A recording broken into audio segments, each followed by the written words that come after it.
Hi, I'm Brandon. We are group number 1. We are the service animal skit, and I will be playing the role of the pro animal welfare person. Hi, my name is Kennedy, and I will be playing the role of a veterinarian. My name is Lauren, and I am playing the role of somebody who does not have an opinion. Hi, I'm Xander, and I'm playing the role of the animal rights activist. Yay! Is he leading me?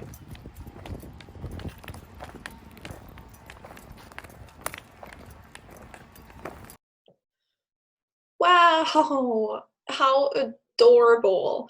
Just look at that good boy just doing his job. I've always been amazed by how trainable and smart animals are. I wonder how the animal feels about performing so many tasks for his handler. Training service animals must be a pretty rewarding job. I mean, I'm sure a lot more than this one. I wonder if I would be any good at it. Just look at that dog in such a confining harness. I bet he feels so restricted, imprisoned, and claustrophobic even. Imagine putting a person on a leash and how they would feel. Follow me! Nay! You know they only feed you carrots and hay? My life is torture. Come on, Freddy. Don't beat me, please. Come on, Freddy. Let's go. Animals deserve to be free from human ownership. I'm not quite sure I understand what you mean by that. I mean, don't you think this dog loves to be right by the side of his handler? I guess I'm curious to hear what your thoughts are on the use of service animals. Well, from dogs to dolphins and many animals in between, humanity has taken advantage of these poor, innocent creatures. For example, working dogs are used to situations that are often too unsafe for humans, meaning it's too unsafe for the animals as well. I just need you to grab that really high fruit for me. You should be fine, you know, it's a more dangerous situation, but you're an animal, you got this. Come on, don't fall. Oh. Why would you fall? Oh, how dare you fall? Get back up there. Oh my God, these animals, they may also be treated cruelly in preparation for and during this life of solitude. All right, you ready? I've taught you this a lot of times, right? Circle. Circle. Circle. How dare you disrespect me? Ah! How dare you? You need to learn your place. I swear to God, if you don't do it right now, you won't get any food tonight. You understand me? All right, let's do this again. You ready? Circle. Gah! Well, these dogs are also overworked, and the people who keep them may not love them and instead just view them as another tool. And what happens to dogs when they become too old to work? Huh, Hannah? They get adopted, right? Like, by their handler? They may be separated from their companions and retired to another family, be given back to the training center, or even euthanized. Humans should rely on each other rather than working dogs or any other animals.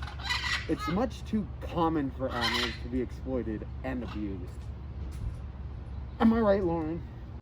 Oh, wow. That's an interesting take. You know, I was gonna say, Well, actually, humans and these animals have formed a symbiotic relationship. And that's a relationship where both parties benefit from being in that relationship. They provide us with the work that they do, and we provide them with shelter, food, love, and the proper care that they deserve. It's a fact that animals that live out in the wild have a much shorter average lifespan compared to animals that are under human care. And on another note, service animals provide much needed help to people with disabilities, like people who are blind, They help them get around and perform their everyday tasks.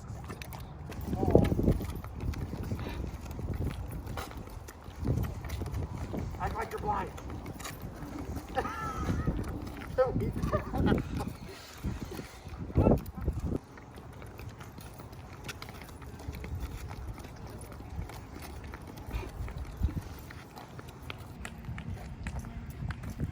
Is he leading me?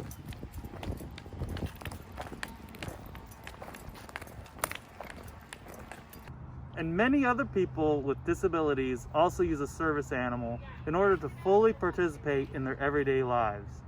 Dogs, like Buzz here, can be trained to perform many important tasks to assist people with disabilities, such as providing stability for a person who has difficulty walking, picking up items for a person who uses a wheelchair, preventing a child with autism from wandering away, or alerting a person who has hearing loss when someone is approaching from behind.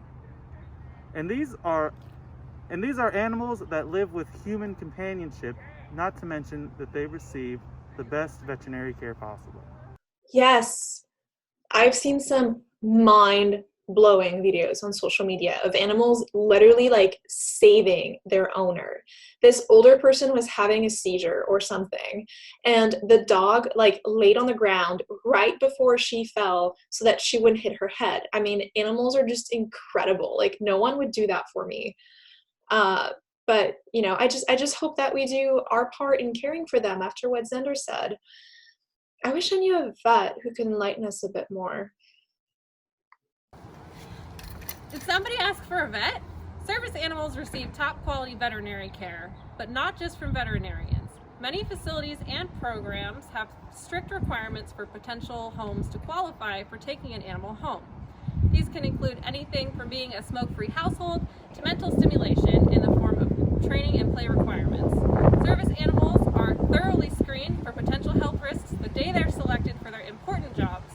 Veterinary care is generally paid for by the facility or program that trains the animal, usually for the entire life of that animal. They may receive great veterinary care, but they're still being bred for the selfish needs of humans.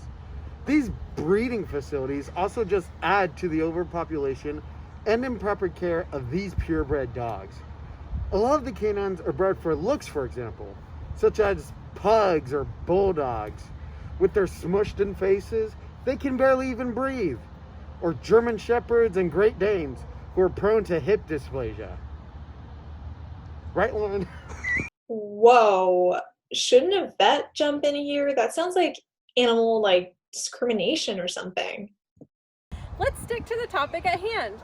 You're correct that some animals are bred for aesthetic purposes. However, service animals do not fall into that category. Service animals, such as guide dogs, are bred for temperament, to ensure that they'll respond well to their training and work well with their handlers. Furthermore, no reputable facility or program would knowingly provide a service animal to anyone if it had any detrimental health issues. That would just be plain irresponsible. Service animals are screened for health and receive periodic check-ins, and those that are bred and are managed via careful tracking of heritage and lineage to ensure that no inbreeding or genetic problems occur. Okay, so essentially their breed doesn't have much to do with their abilities, right? Some breeds are preferred for certain work. Breeds with a high prey or toy drive, for example, are better for search and rescue work. But these characteristics are not always breed specific. Just like how not every human in a family is good at a specific sport, some individual animals are more suitable for certain aptitudes than others, regardless of their breed. While it's true for some service animals, such as search and rescue dogs, certain breeds are more preferred, but that does not mean that they all come from breeders. In fact, most service animals are adopted from rescue shelters, giving these animals another chance at a healthy life. And they are rescued from these shelters and then trained to perform a service for humans. Wherever the animals come from, the training is far too taxing for their physical and mental well-being. Well, let me tell you, it can't be worse than my current 9 to 5. I am literally drowning in paperwork. I have so many paper cuts. My boss is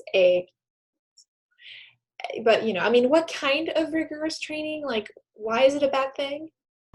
In America, they even hit dogs when training them, physically and mentally abusing the animals that was put into their care. How dare you disrespect me? Dare you? You need to learn your place. How can they make the animal feel safe and secure when one of your ways of training is physical punishment? You don't do it right now, you won't get any food tonight. You understand me? All right, let's do this again. Imagine for a sec disciplining a person or kid that way. That's horrible to treat another one of your species in such a manner, and especially a creature as innocent as a dog or a cat. Training is an enriching activity. Trainers allow animals to problem solve, which is very mentally and physically stimulating.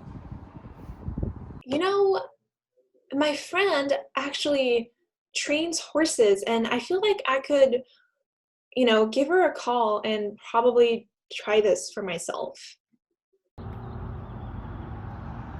Hi guys, my name's Lauren, and I was invited to this amazing training facility today to learn how to train horses. So this horse was actually sent to us from the police academy so that he could learn how to jump fences, because horses in the police academy need to know how to do everything, and sometimes there's going to be obstacles in front of them that they just need to jump instead of maybe stumbling over it, or whatever else the other option would be.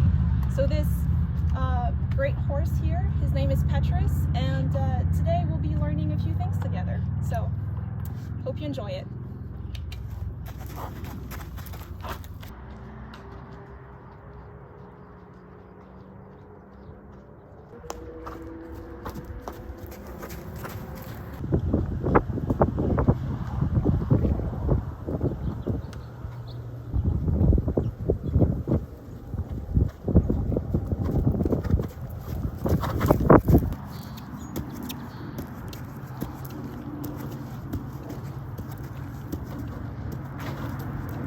That's just a little trick I taught him.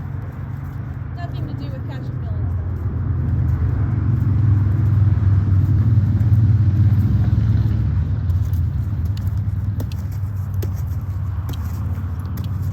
That's a good boy.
This horse is a natural born jumper. I think he's ready for the police academy, and I think I might have a future in training.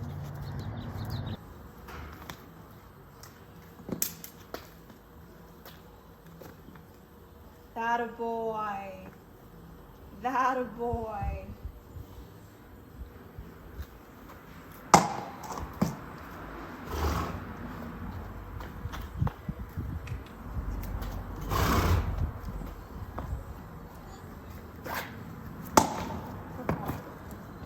Okay, guys, did you see that? Like, I think I'm a natural. I don't know why I haven't been riding horses my whole life. But, if I'm going to consider a career in animal training, I better make sure I know exactly what I'm getting myself into. The last thing I want to do is abuse animals or beat them. Awful. But, so far I can't help but feel like animals just really enjoy training. They get treats and carrots, and that makes them like super happy. And plus, come on, like they actually really like me, right? Police and search and rescue dogs are trained in such a way that the animal has fun. Using play and training is an outlet that has a positive effect. Some animals need a safe outlet for all of their energy. Well, what about that canine officer in Oregon? Oh my gosh, I heard about that too. That's not a good example. The dog had to have spinal surgery. Yeah, I think his name was Arlo. That dog, just like all other police and military service animals, received top-of-the-line veterinary care. The surgery, lasting over 8 hours, took place to remove the bullet, in which 3 vets worked simultaneously to ensure the best possible outcome. Arlo has now been retired and will continue to be cared for by people who love him. I hadn't even considered the military. This is really making me wonder where we would be without animals. My other friend, who's in the Navy, told me that dolphins can detect mines from miles away. Miles, like better than any machine ever could. You're right. Marine mammals, like dolphins, are able to detect mines, alert naval facilities of potential intruders, and even recover objects deployed during training exercises. And all of the animals that are involved in military programs are never put into situations that could potentially cause any harm to the animal.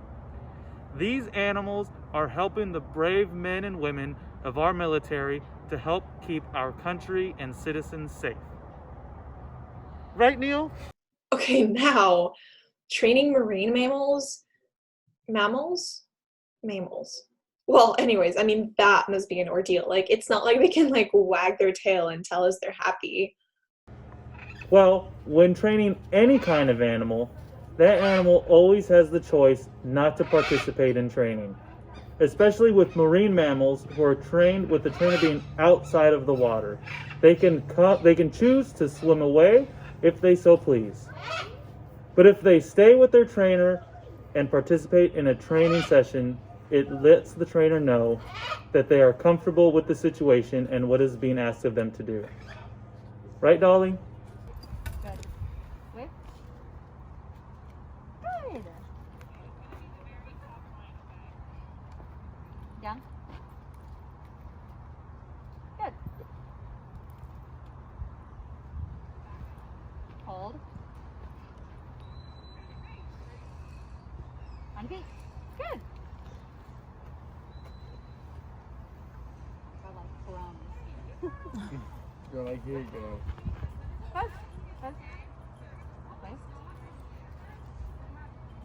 Good. Oh boy. They do require different care than the average dog might. Fortunately, the Secretary of the Navy has issued a standard of care directive. That means that whenever new or more effective ways of caring for these animals are discovered, the Navy will provide that care regardless of how much it costs. Veterinarians are always on staff and ready to care for all marine mammals within the Navy's possession. And all the necessary equipment is transported with the animal to ensure that they will receive everything they need to keep them strong and healthy. Okay. Wow. I mean, that is a lot to take in, and it sounds like the topic of service animals is really, really, really controversial. There seems to be like a lot of diverging opinions, and I'm just not quite sure where I stand. I'm sure I would love training animals. I mean, like, definitely. But I just don't know if I can get behind all the controversy. I think I need to do my own research and figure out what my opinion on the matter is before jumping into anything. Plus, I do have like, a 2-week notice, but I guess there's just quite a bit more to it than just animal bonding, and it's difficult to wrap my head around what the best way to care for them really is. So I just wanted to say that I appreciate everyone for all the feedback, but maybe I'm just gonna stick to my 9 to 5.